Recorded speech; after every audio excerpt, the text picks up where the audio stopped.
Good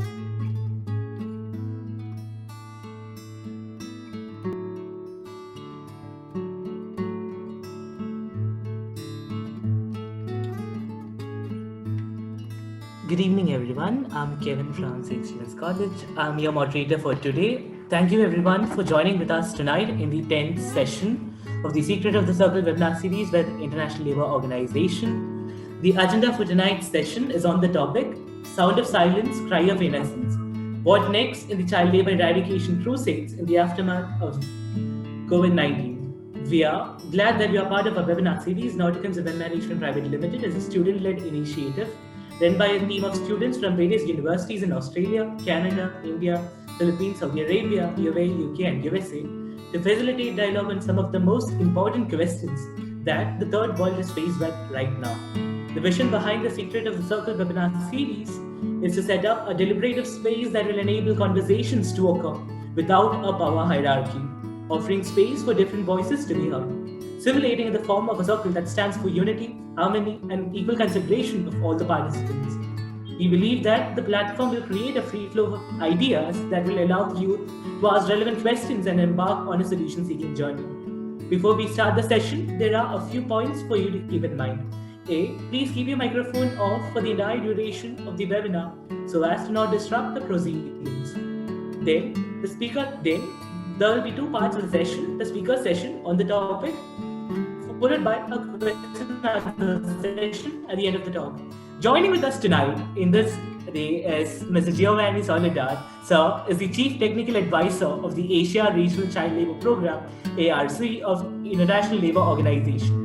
Sir is an international civil servant of ILO, and he has been extensively working for the ILO's mission of eradicating the child labour. Sir, the area of expertise in ILO is based upon ILO's mission to reduce the vulnerability to child labour and enhance the protection of children from exploitation in Afghanistan, Bangladesh, India, Nepal, Myanmar, and Pakistan to contribute to the eradication of child labour, particularly its worst forms. ILO's project ARC program is designed to step up the eradication of child labour, particularly its worst forms, in Asia and contribute to the achievement of Sustainable Development Goal 8. By 2025, ILO is implementing the program along with UNICEF and Institute of Development Studies, and SIR is the backbone behind ILO's ambitious project. It is indeed our humble privilege and honor for us today to listen and learn from you, sir. On behalf of the entire Notikums team and on behalf of the participants, I welcome you, sir, to this session. Without any further delay, we humbly request you, sir, to kindly take forward the session. Thank you. Hello, everybody. Thank you, Kevin, for that introduction and for introducing me to the group. I hope everybody can see me and can hear me well. So, as mentioned by Kevin, I am Giovanni. Let me start sharing my screen now.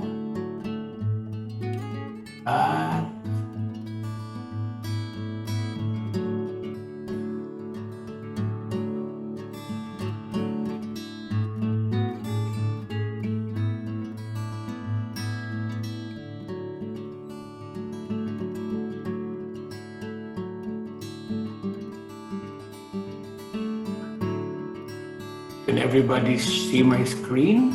Yes, sir. Yes, sir, we can.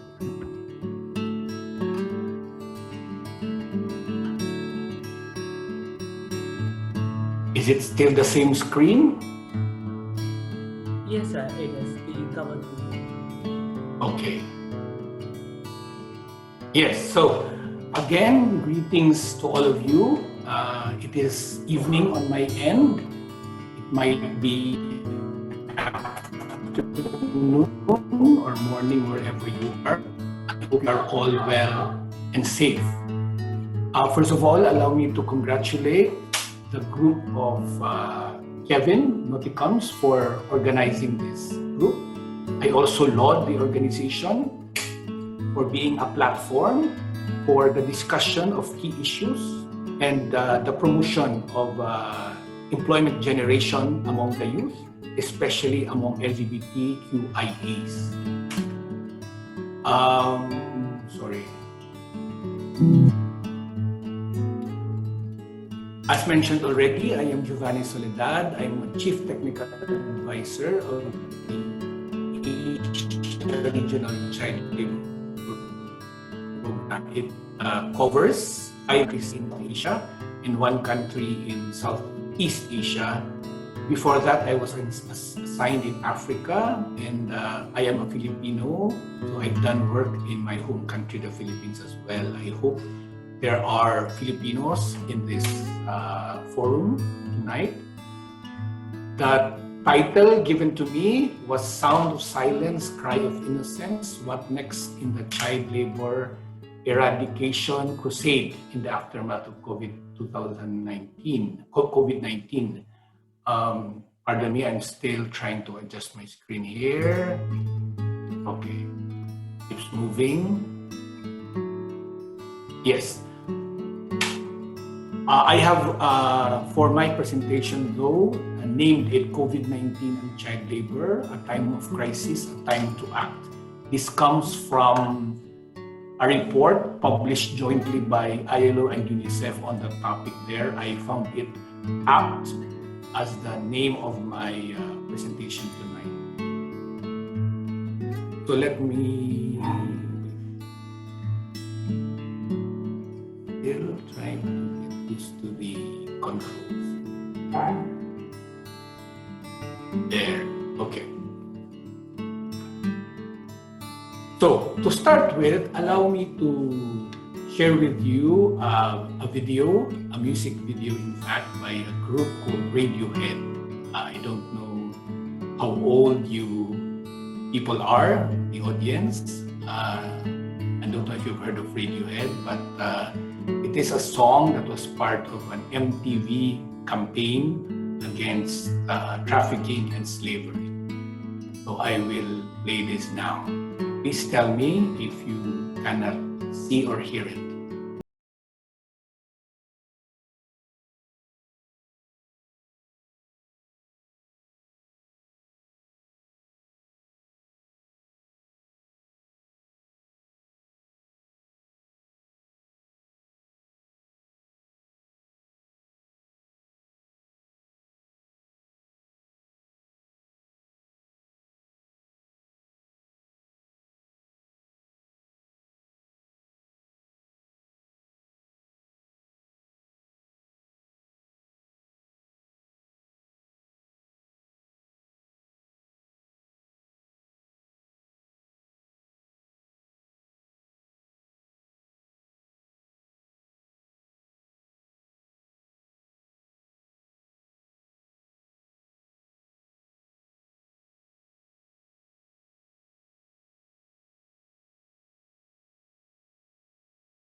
So I hope you agree with me that it is a relevant video to our topic today, but park that for now. We will discuss that later. Let me proceed. Sorry. The flow of my presentation are as follows. I will basically talk about 4 things. One is about the ILO. This is my organization. But also because the framework of our discussion tonight stems from the work of ILO. Second is some basics on what child labor is. Then a discussion on what the impacts of COVID-19 are on child labor itself as a problem, and also on our efforts to address this problem. And then some action pathways to guide us moving forward. Let me start.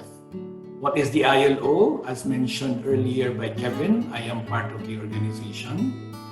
As you can see in the picture there, we are the UN agency for the world of work. I saw Kevin had a shirt with a UN logo. It's a huge organization. There's specialized agencies. There's programs. We are a specialized agency, and our niche is the world of work, as it says there. We were established in 1919. We celebrated our 100th year last year, our centenary. We have 187 member states. And this is our mission. So that in the world of work, we are to set labor standards, develop policies, and devise programs promoting decent work for all women and men. What is decent work? Okay. There are 4 pillars that make decent work stand. There are a lot of labor standards that ILO focuses on as well. But if you sum them all up, if you were to synthesize them, these 4 pillars would be the most important ones. First is employment. People would say that as long as I get employed, I'm okay, right? But it doesn't stop there. That's just employment. That's just a job. It can be in the formal, it can be in the informal economy. But it is not enough. It is not sufficient. For it to be decent, rights have to be respected within the world of work. And so you talk of the rights of workers to join unions, for example. The rights of workers to have to enjoy at least minimum wage, to overtime pay, and all those things. And we have heard talk that in the light of COVID-19, a lot of these rights are being sacrificed to protect businesses. And there's a lot of discussion going on about that. But aside from rights, you also talk of social protection. And this is aside from the salary that a worker receives. He or he should have social protection. These are benefits that are aimed at cushioning the impact of possible shocks that will befall the life of said worker. So we talk of health insurance, unemployment insurance. At the larger level, at the state level, you talk of cash transfers, and so on and so forth. And you also talk about social dialogue, that there should be a space that these various issues are discussed on equal footing by both the worker and the employer, the workers group and the employers group. And that brings us to the unique nature of ILO as a UN agency. We are tripartite in nature. That is, we work alongside governments, alongside employers' organizations, and also workers' organizations. And they form the structure, the governance structure of our organization. We do not move unless all these 3 elements of the world of work agree, and it is them that devise and develop these labor standards, examples of which are the ones I mentioned earlier. We have these labor standards made by these groups to thank for our enjoyment of maternity protection, our enjoyment of minimum wage, our enjoyment of leaves, of overtime, and occupational safety and health in the workplace. So that is ILO. Now let's go to child labor. Let's go back to the video. If we were together in one room physically now, I would have gone around it and asked you what you thought, but we cannot do that. And in the interest of time, let me just go straight to some highlights that I want you to focus on. And there are 5 of them. One is that child labor is exploitative. And you could see it in the difference with how the teacher was taking care of the child on the left-hand side and how the employer was treating the child on the right-hand side. That kind of exploitation and abuse doesn't have to be there. But the very fact that the child is being used for economic gain is exploitation in itself. And it is also harmful for the child.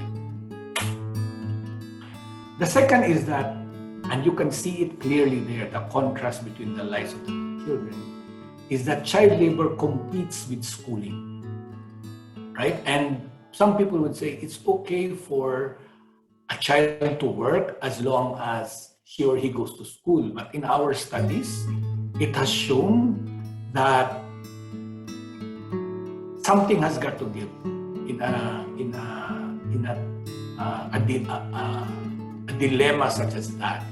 And usually, it is education that suffers. Even if the child is able to attend the school sessions, assuming she or he does, the amount of performance will be very low because of the very tired bodies and minds that the child has, the lack of sleep, and sometimes the child could be suffering from some serious nervous system damage because of exposure to mercury, for example, if the child is working in mines. Third is that child labor is linked to poverty. It's a multi-causal, it's a multifaceted phenomenon and problem. But I hope you agree with me that at the heart of it is really poverty. Children are pushed into the labor force so that they can support their families who their parents who themselves don't have this. The fourth is that it is an economic activity. Okay, and that's why it is connected to supply chains that are present both at the domestic and at the international level. And you could see it there. The child was looked like was in Asia. He was Chinese looking, but I could hear some Filipino words being said there. I don't know if that was deliberate. The child looked like he was either in North America and the child in Europe, but the product being made by the child laborer found its way to the Western child. Right? And fifth and most important point, a very important point, is that child labor reinforces the intergenerational poverty. The poor child, the child laborer, has very low chance of making it in life compared to the one on the left-hand side, who was going to school, who was playing, who had a nice home, who was being fed well, right? But at least he was going to school. And with that training, as he goes forward in his education, he will be able to get a certificate, a diploma, the skills needed, and he will become employable. The child labor, on the other hand, and he will end up in poverty, and his own family and his own children will have child labor as well. So, what is the definition of child labor? It is work that deprives children of their childhood, their potential, and their dignity, and it is harmful to physical and mental development. I've said all of that already as I was talking about. When you talk of, I also mentioned about international labor standards, and these are what are called conventions. There are two ILO conventions when it comes to child labor. One is Convention 138 on the minimum age for work, and the universal age that a child should be admitted to the world of work is 15 years old. Meaning, below that, a child should not be working. What is the definition of a child? A child is someone below 18. So you might be asking yourselves, what about those between 15 and 18, or between 15 to below 18 years old? They are allowed to work as long as they are not in hazardous labor conditions. The other convention is Convention 182, and it is the worst forms of child labor convention. It identifies 4 categories of child labor that are considered worst forms and have targeted these as priority for elimination. Right? And these are, number 1, forms that are similar to slavery, and you have their trafficking, you have the use of children in armed conflict. Number 2 is the commercial sexual exploitation of children. Number 3, the use of children for illicit/criminal activities. And number 4 is the hazardous work. And so all of these constitute worst forms of child labor. And so I hope you get it now that we are not against all work of children. We should not be against all work of children, because we also want our children to develop the values of responsibility and hard work, but not in situations where they are subjected to hazards, where their mental and physical development and even psychological development is affected, and there's opportunity to go to school is impeded. So cases of work where those are not present, then that is allowed, and that is called child work and not child. Now, I would like to say something about the relationship between child work and the situation of LGBTQIA children and even adults. And I think it boils down to the issue of discrimination. When you have a child that is not accepted, whose sexual identity is not accepted by her or his family, and experiences abuse in the home, the tendency is for the child to leave home. And when that happens, the child is exposed to child labor, to abuse and child labor, also outside of the home, right? In the streets, the child is very vulnerable to commercial sexual exploitation, to criminal activities, and hazardous work.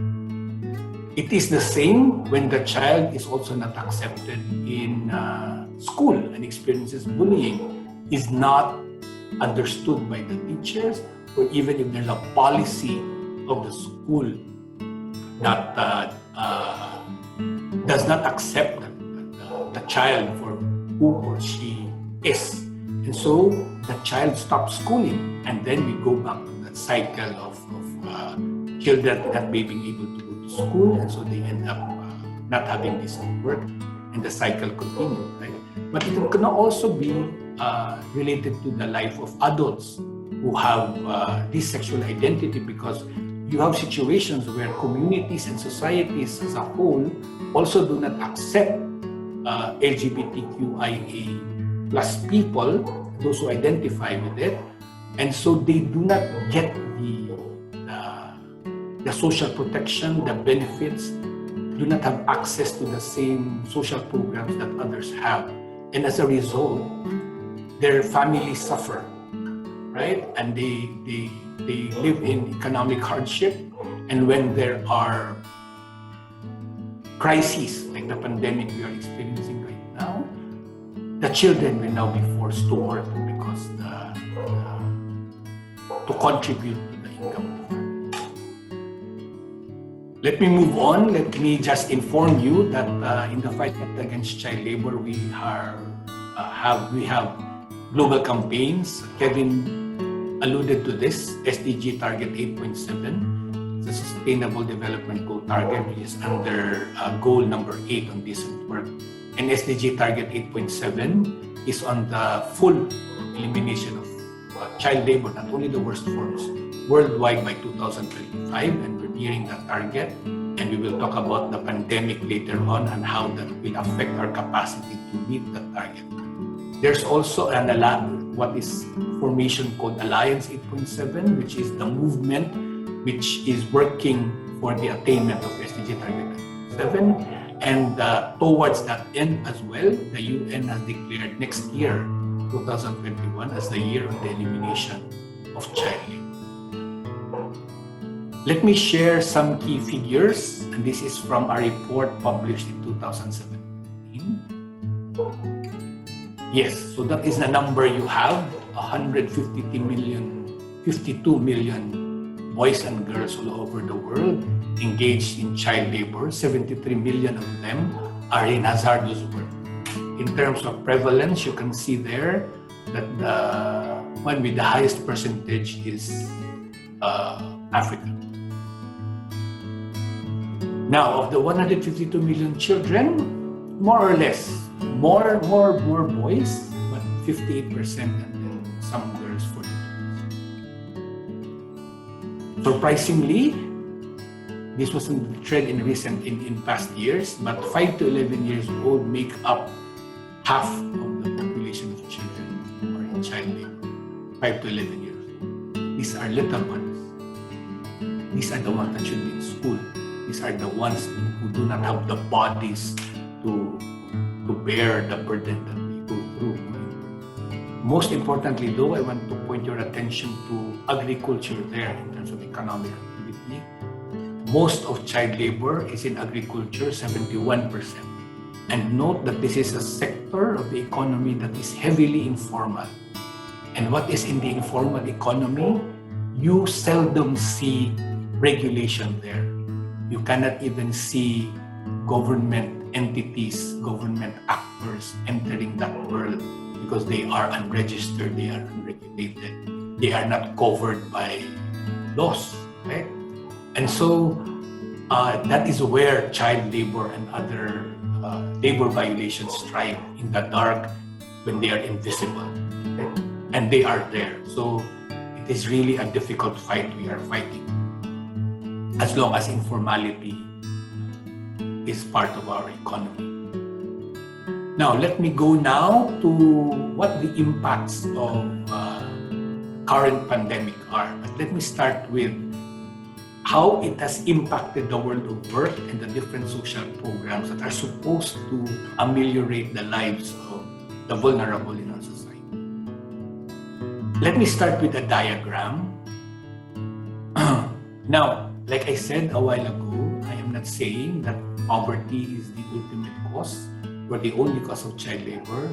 There are other causes as well. You can talk of culture, you can talk of family dynamics, parenting itself. You can talk of the decision of the child, his own personal dynamic also.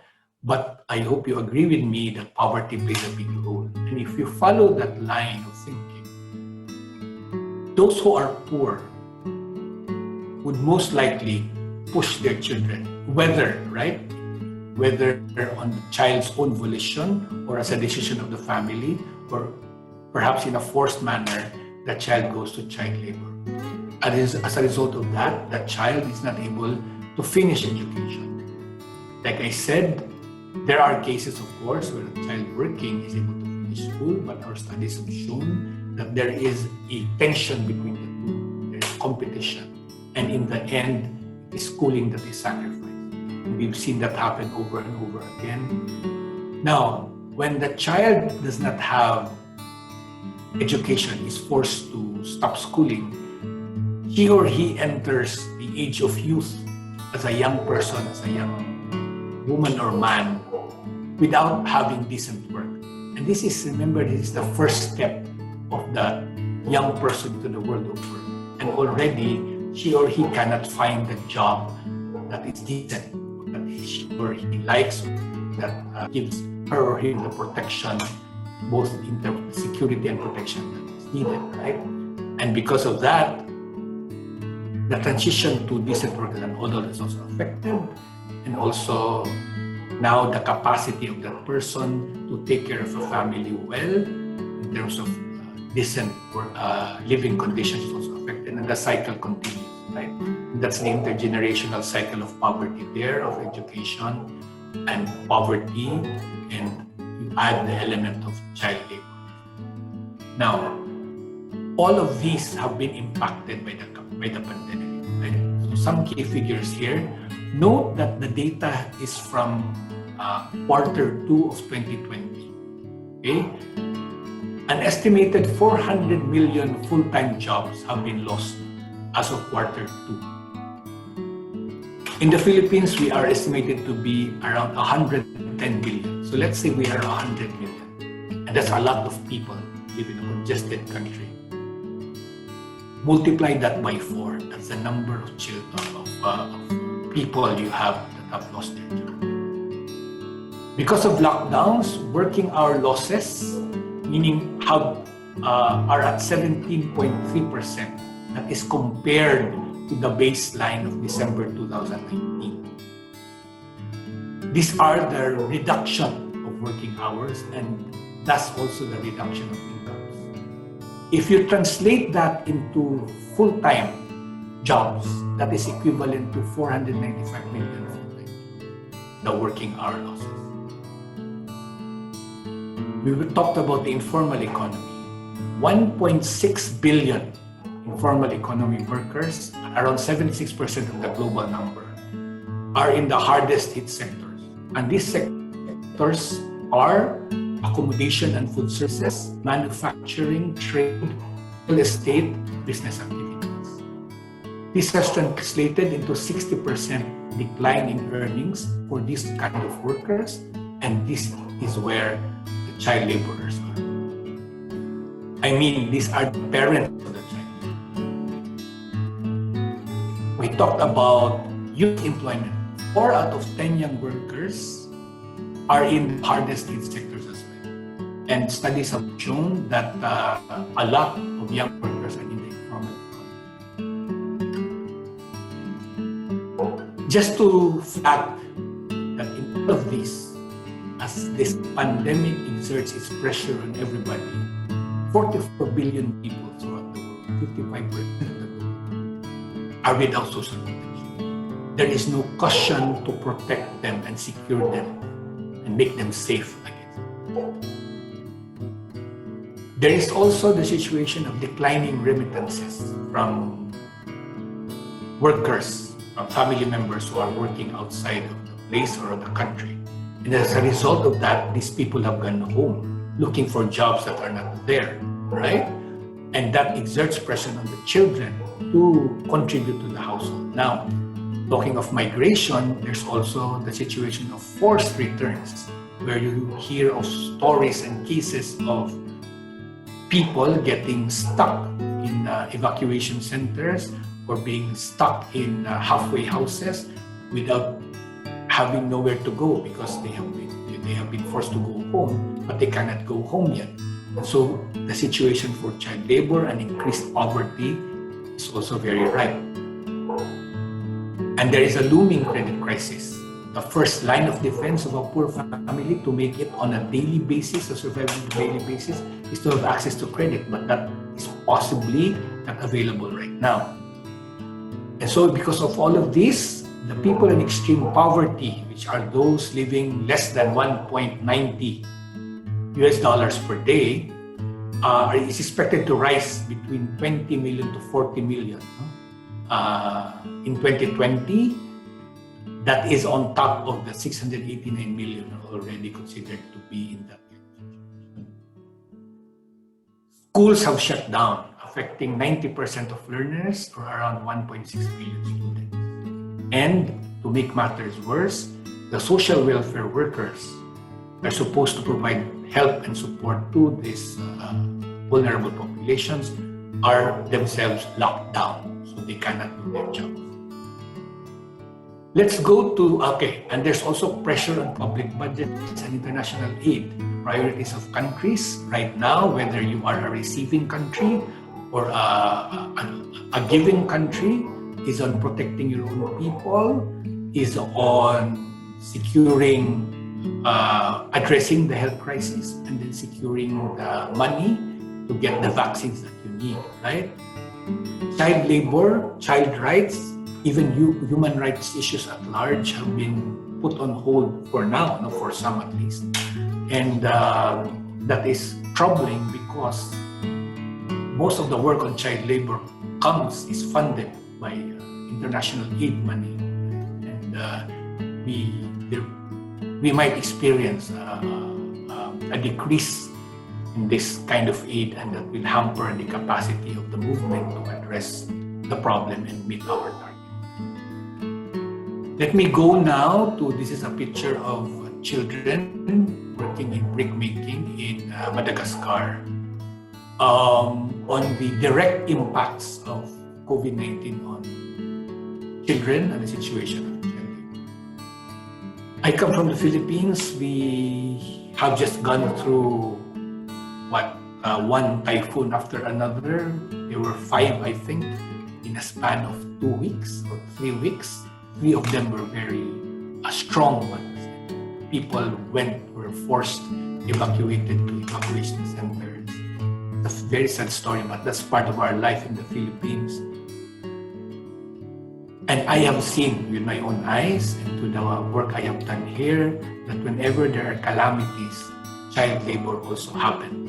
And we saw that when the hardest typhoon to ever hit the world record hit the country in 2013, there was a rise in child labor because livelihoods were devastated, schools were not operating, and children had no choice but to, whether on their own volition or because of the decision of the parents or the family, they had to make contributions. And so that's what we're having right now. There's a very big calamity, and it has impacted children, and they have gone into child labor. Right? And children are idle because of shutdown. It's very dangerous. Whenever a child gets a taste for money, for quick money, the tendency is for that child to think that, why would I even want to go to school when I have a diploma, when I can easily earn it, right? But that's thinking short term. It's not even thinking about the future out there. And then we have heard this a lot, cases of domestic abuse is increasing. That will push children out of the homes. But there are cases of abuse where the abuse itself inside the home is child labor, is considered child labor. So we have seen a spike in the use of children in online pornography, for example. And the parents themselves are behind it. Talking of that, increase in worser of child labor. Children are desperate, they want to contribute, so they are out there in the streets, and there are predators out there who wants to cash in on the situation also. So you have hazardous work, you have criminal activities, you have commercial sexual exploitation. And in situations where there is no social protection, or even if there is but it's not sufficient, you have breadwinners, you have parents who have become sick themselves or have died, and so children are forced to take over the job and stop school. And because of the lockdowns, and then the adult workers are not allowed to move or do not themselves want to move. Children, being children, right, and very willing and sometimes gullible, they are in high demand to take over these jobs.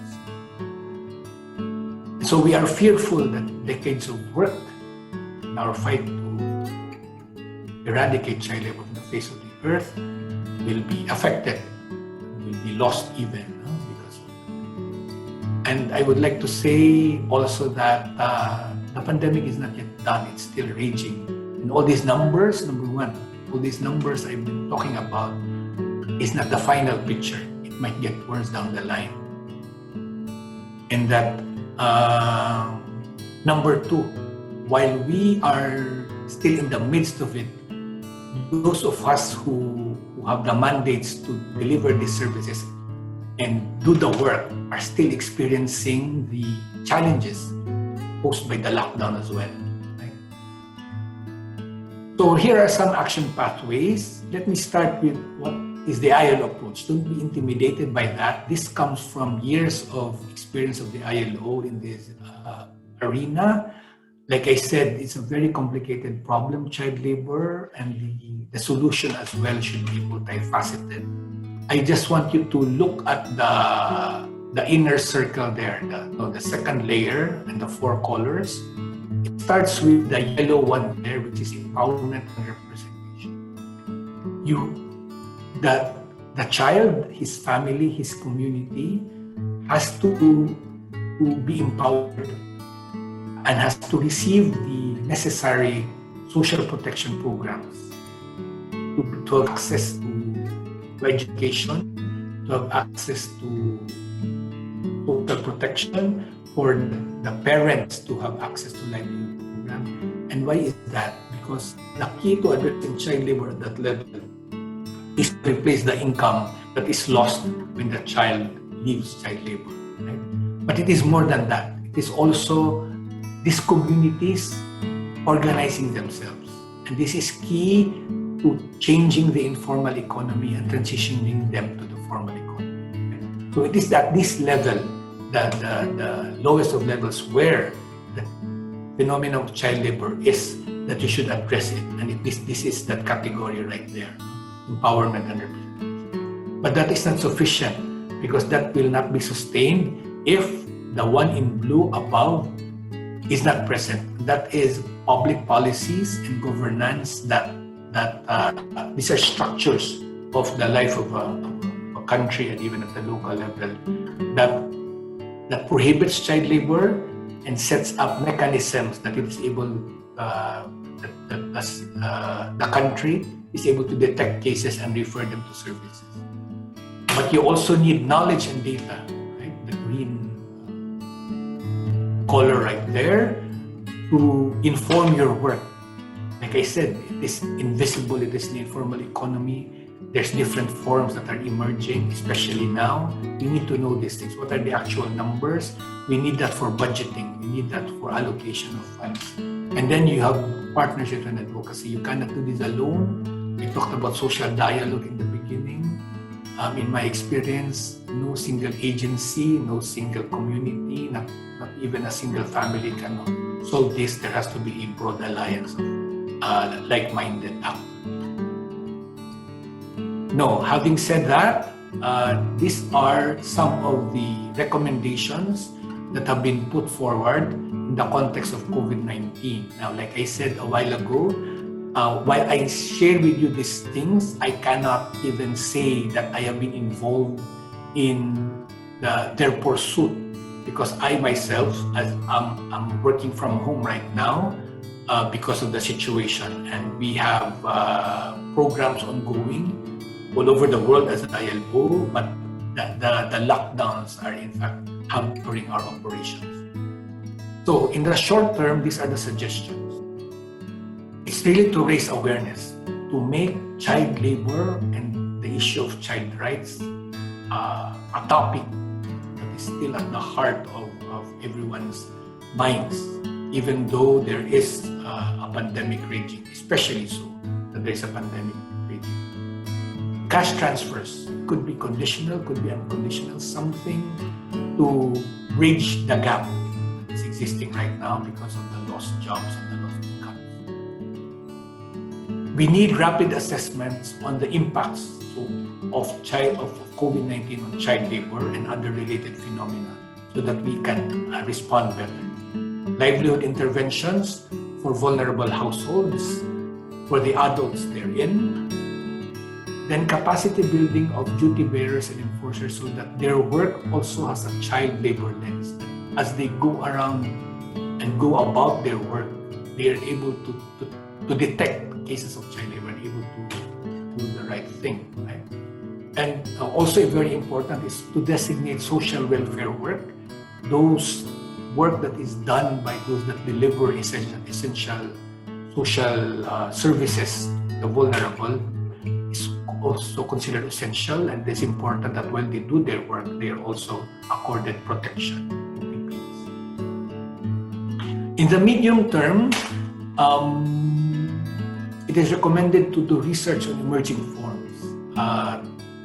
COVID-19 has made a big impact, and there might be emerging forms happening right there, out there. As a result of that, hazardous work lists. These are national lists per country that identify what kinds of work are hazardous and therefore not allowed for children, should be reviewed and updated, as well as laws and programs to account for these changes brought about. And the last two bullets there relate to schooling. Because of the new normal where distance learning is being done, we should ensure widespread access to, but safe access to the internet. I know this is easier said than done. It's really a problem in the remote areas, but more investment should be done in that area. Then we work with the education sector to boost re-enrollment when the schools are allowed to open already. This is a big thing.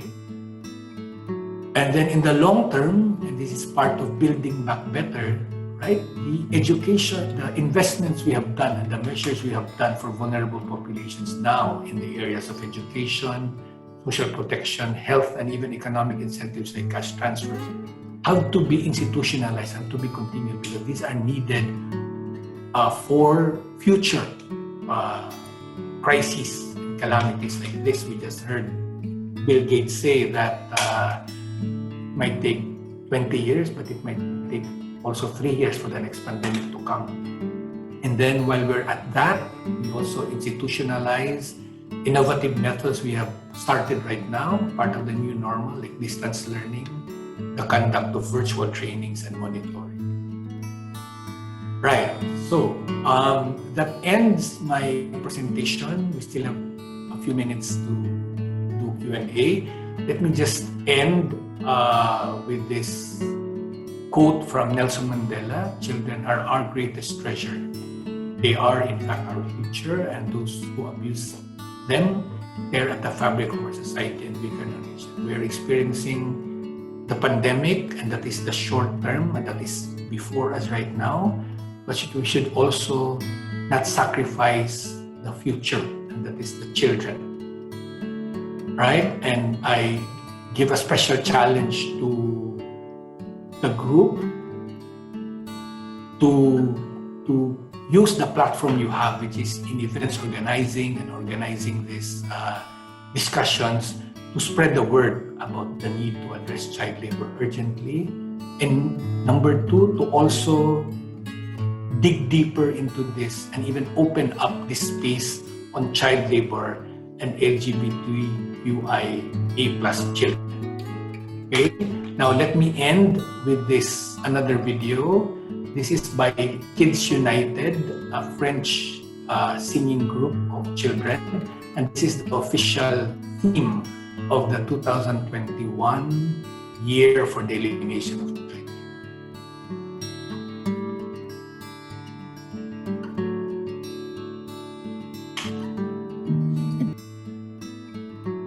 So thank you. Excuse me. Thank you so much, sir, for... Kevin, over to you. Yeah. Thank you so much, sir, for taking time from your busy schedule to talk to us about this important issue. It was definitely an informative session, and I'm sure we all have something learned and unlearned, and unlearned some misconceptions at the end of this talk. I'm sure there are a lot of questions that are there in everyone's minds. So without any further delay, we shall now move on to the question and answer sessions. If you have a question, please raise your hands on Zoom Cloud meetings. Please raise your hand, and a participant will be chosen by the moderator at random from whoever has raised their hands to ask a question to the speaker. You will be allowed to unmute your microphone by the moderator only during this time to facilitate better discussion, and introduce yourself first before asking your question. In case of technical issues, send in your question via chat box to the moderator. Those who wish to ask questions, please raise your hand. Meenakshi, you have the floor. First question by Meenakshi. Hello, sir. Thank you so much for this wonderful session. I have this one doubt. No, actually two questions. The first one is, most of the time child labor is often a result of financial instability in families, and now especially after the post-COVID, a lot of people living below the poverty line are in a very bad financial position. So what is it that the society or the government must take into consideration to combat the rise in number of child labor that's going to happen in a post-COVID scenario? And the second question being, what is it that us as students or youngsters, especially in a COVID situation wherein we're all restricted to our own homes, what is it that we can do to help in this cause other than other than organizing such platforms wherein discussions can happen? What is it that we can do that will in reality help these children? Thank you, sir. Okay, thank you. Meenakshi. Yeah, so let me take the second question first. Like you already mentioned it. Doing something like this is already big, and we should accept that. The last thing we want, Meenakshi, is that in our effort to improve lives, we have further propagated the virus, right? And subjected the people we want to serve to that problem. That's the last thing we want, right? So we observe the protocols, we observe the rules of the game. And so whatever we are allowed to do right now, we do. And this is one of those, right? We do virtual sessions. We maximize virtual platforms. If we can reach out to NGOs, to people's associations working on the ground, and we know them to be at the front lines of work on the elimination of child labor. And I know there are a lot doing work right now, and they are observing social distancing and all the other protocols. If you can reach out to them and provide the support that they need, fine as well, right? But you can also start small. Like, child labor is also about consumption, right? And if you look at what we have in our own room, on our bodies right now, check if these products, commodities, are produced with child labor in their supply chains. You can start there, right? And you can talk to your friends about that. On your first question, that is the focus of the second to the last slide, where there were recommendations right there. But it's very challenging. It's very challenging, especially that, number one, the priorities of government are not on these issues right now. Number two, money-wise, not only the families, but also the government itself, they don't have the resources anymore to address an issue like this.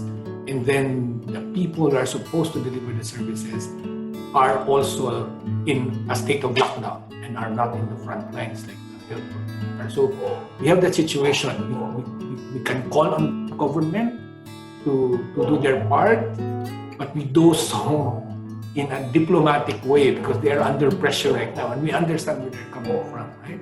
So again, back to platforms like this, where like I just saw this documentary about Greta, right? And her advocacy against climate change. She started small, sitting in a corner in her country, raising a placard, a banner, and then it grew and it grew and it grew, right? So, I mean, we can start there.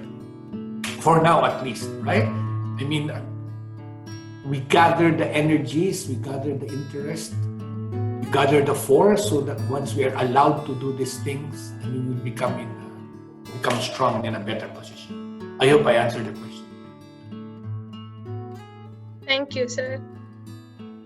Thank you, sir. Next question is by Nandini. Nandini, you may unmute yourself and ask the question. Thank you.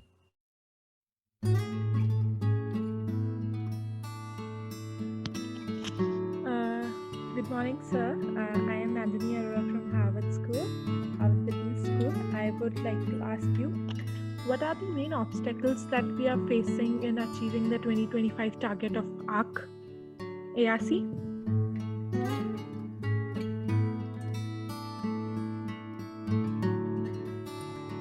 Nandini, it was you, right? Yeah, so your question relates to the 2025 goal. Now, but you mentioned the ARC program. But are you referring to the 2025 goal to eliminate child labor globally? Okay, let me just answer that on the two levels there. One is, yes, the goal is still there, 2025. That's why we have the year for the elimination of child labor next year, and we are nearing that year, and the strategy is to drum up, to mobilize interest, resources, and ideas and actors to be able to join that fight.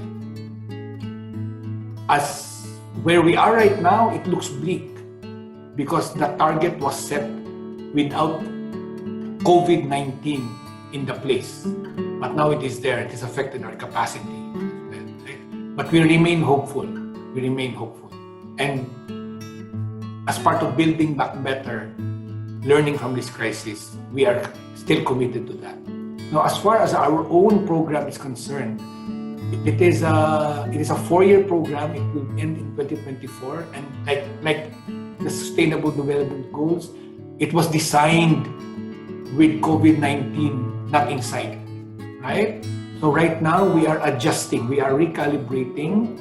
We are having a big meeting this December, all my teams across the 6 countries, to see what items that we are pursuing remain relevant and what are not relevant anymore, so that we can address the COVID-19 issue directly and indirectly as well by doing those other things that we are strong at. So that's the plan at least. Thank you, sir. Next question is by Gokul. Ruby, you may ask a question. Sir, so my question is that, so Article 24 of the Indian Constitution prohibits all employment of children below the age of 14 years. So, in my opinion, 14 years, the limit is, it seems like it's a bit low for children, because according to me, till 17 should be there. So, according to you, why and what should be the age limit, the legal age limit for making child labor illegal? And I had one more question, which is, how can the governments and others accelerate action against child labor? The existing laws don't seem to be working that well. Okay, thanks, Gokul. First is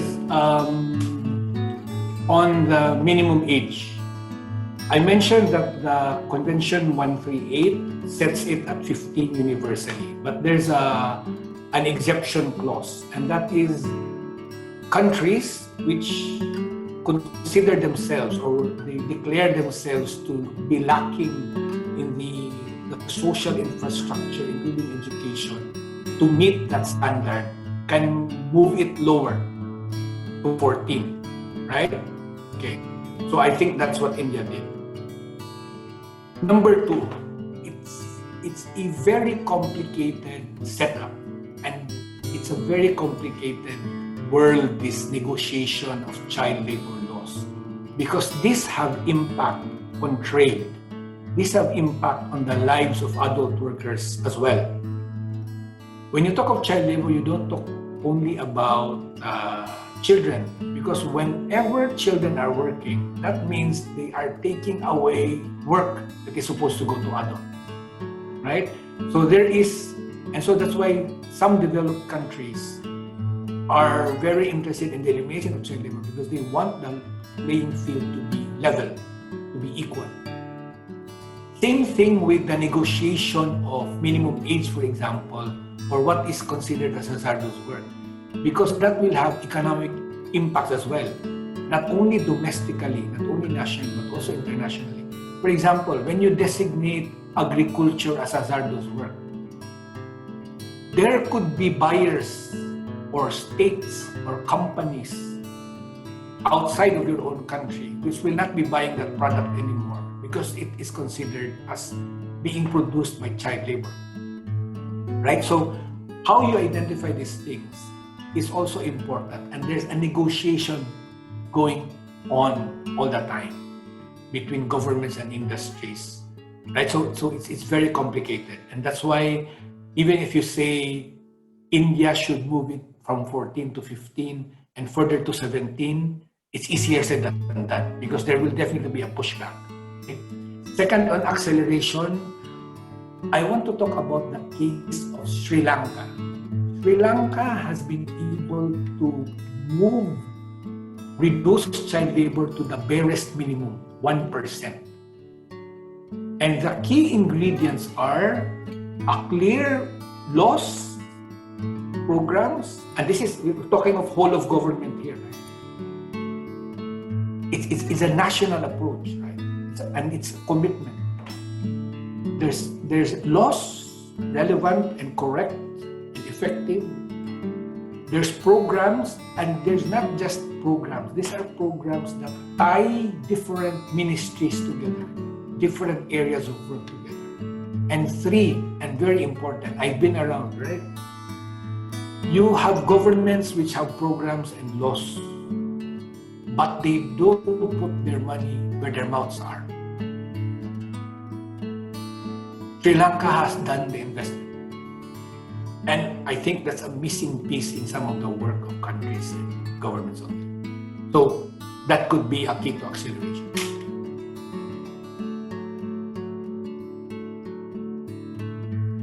Thank you, sir. A question has been raised through the chat box and have been sent to us. And the question is, sir, is by Chris Geo Jensen. His question is, what are the changes in society that you have witnessed with regard to child labor in the past decade?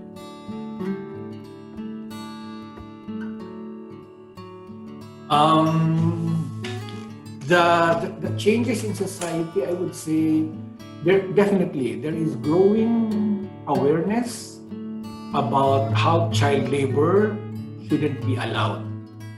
That it is not good for children, it is a detriment to society, and it is criminal.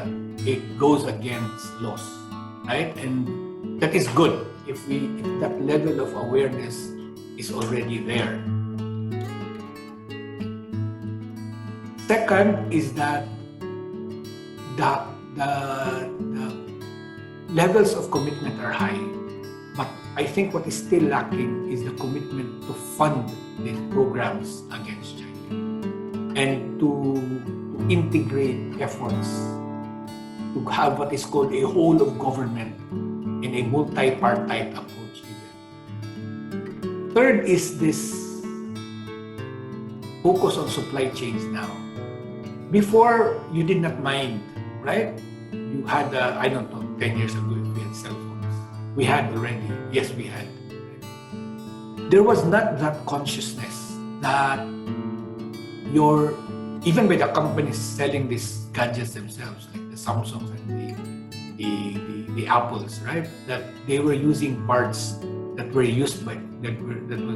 produced using child labor. And now you have this big issue of cobalt in the Democratic Republic of Congo, where children are involved in the illegal mining of the mineral, right? And this finds its way into the lithium-ion batteries that are being used by the cell phone companies. But it's not just that, it's also in electric cars, right? So even automobile companies are involved here. And the more you move towards eco-friendly gadgets, devices, and what have you, the more you rely on these lithium-ion batteries, which are in turn dependent on the work of children. So there's that dynamic at play as well. But at least we are that conscious already.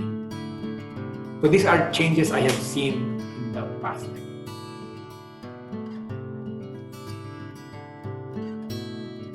Thank you, sir. Next question is by Alex. Alex, you may unmute yourself and ask the question. Thank you.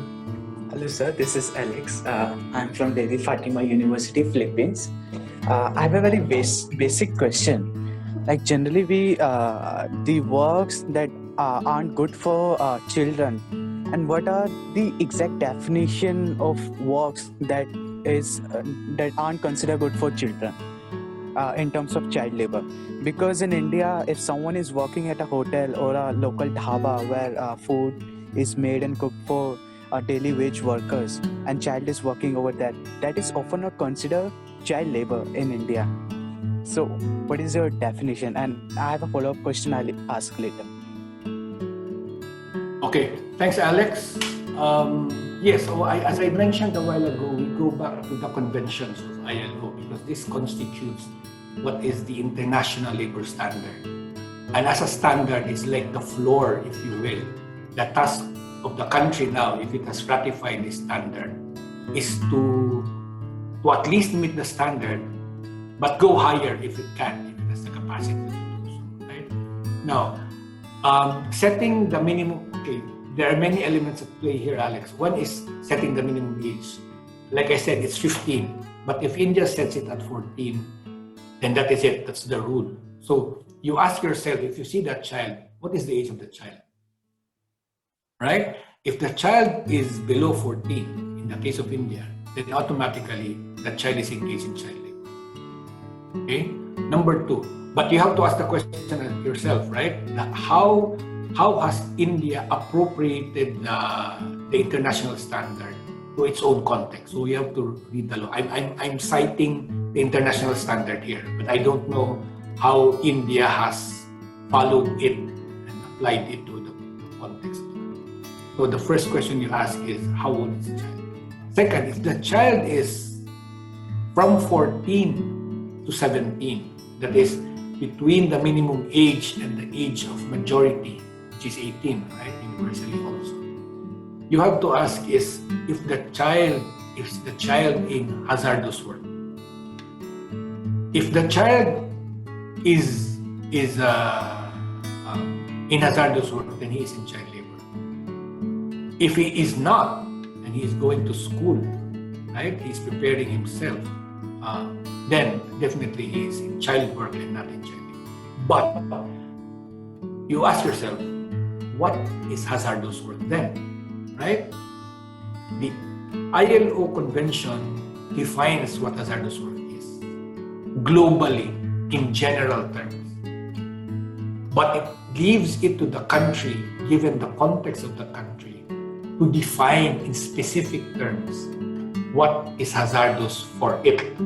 And like I responded to Gokul a while ago, this is a negotiation process. There will be pushback from industries because it will affect their businesses. There will be pushback from families and communities because it will affect how they raise their children. So that's being negotiated, and that is in what is called a hazardous work list for children, usually an annex to the child labor law of a country. So yes, so that is in general terms, that's the guidance, right? Yeah, so I have a follow-up question. That Yes, Alex. how can it be really possible for the government, for the organization or the local administration to provide equal, qualitative, compulsory, free education to all, so that children won't be forced to work under a certain age limit because of lack of opportunities in education? Yes, very good question, Alex. I discussed a little bit about that, but you hit it right on the head, that education plays a big role. We've been always saying that the key to solving intergenerational cycle of poverty is education, and the flip side of education, the other side of that coin, is child labor, right? They provide tension to each other. There should be an investment, and it's not just, it's a couple of things. It's access to education, right? And access is the school right being there, right? And that's one of the programs we have done in coordination, in partnership with different ministries of education, to make sure that schools are where the children are. Easier said than done, right? Because even if you have free education, right, and compulsory education at that, if the child's parents have to spend a lot on transportation expenses, then we're out of here. It will not work, right? Even if let's say the child wants to go to school without funding from the parents for transportation, that child will have to walk a couple of hours. And down the line, that will take its toll, right? Especially if the child is already doing some kind of work as well, right? So that will add to the burden that the child goes through and affects how the child performs in school. Then there's also quality. Sometimes in remote areas where informal economy thrives, in rural agricultural economies, societies, you don't get that same kind of quality. They don't have the equipment, they don't have the supplies. Even the teachers, you can see 3 out of 5 school days, right? And our studies have shown that when children are not interested in school, or when they feel that they are not appreciated, especially if they are child laborers, and quickly the inclination of the teacher is to punish or to call out a child which the teacher sees as being slow or lazy, quote unquote, and doesn't realize that it's the child being tired because of working night before, then the child's tendency is to choose work over school. So it's a combination of all these things. It's the policy of making education accessible, free, compulsory, but you have to have the necessary investments in related areas as well, like teacher training, like school buildings, right? And even free lunches, right? I've heard that that's being done in India. I've seen that being very effective in Africa as well, right? If you want to lure the children out of work, if you want to force the parents to make their children go to school, it's to make sure that the children will be fed in school. Because that parent will say, oh, go there, right? So that you're not my problem for the whole day. The teacher will feed you. And then in the process, the children get something and get educated. Thank you, sir. Sir, there is one last question. Can we take that, sir? No problem. There is a question that is raised by Mr. 𝗓𝗂𝗀𝗀𝗃 in the chat box. The question is, sir, what is Clear Loss Program? Let me try to check. Clear Loss Program? I'm really sorry, I don't know what that is. If you could explain that, please? Or in the chat box, or even... Excuse me, sir. I think the participant would have misheard. You had mentioned clear laws and programs. They would have misheard the same. Could you repeat that, please? Sir, while speaking about Sri Lanka, you had mentioned that they had implemented clear laws and programs. I think there would have been a... Okay. So we're talking of LEWS here. Not loss. Yes. So I don't think I take it I don't need to answer the question because it was just misunderstood. Thank you. Thank you, sir. With this, we now come to the end of this enlightening session. Thank you so much, sir, for such an enlightening talk. And I'm indeed sure we all learned and unlearned a lot of things tonight. And on behalf of the entire team and the participants, I take this opportunity to express our sincere gratitude to you, sir, and also thanking the entire participants who joined with us tonight to listen and learn from sir. Once again, on behalf of the entire team, we would like to thank you, sir, for this amazing session, and we hope that we can carry forward with whatever we have learned today in our groundwork to move in against the child labor eradication. Thank you so much, sir.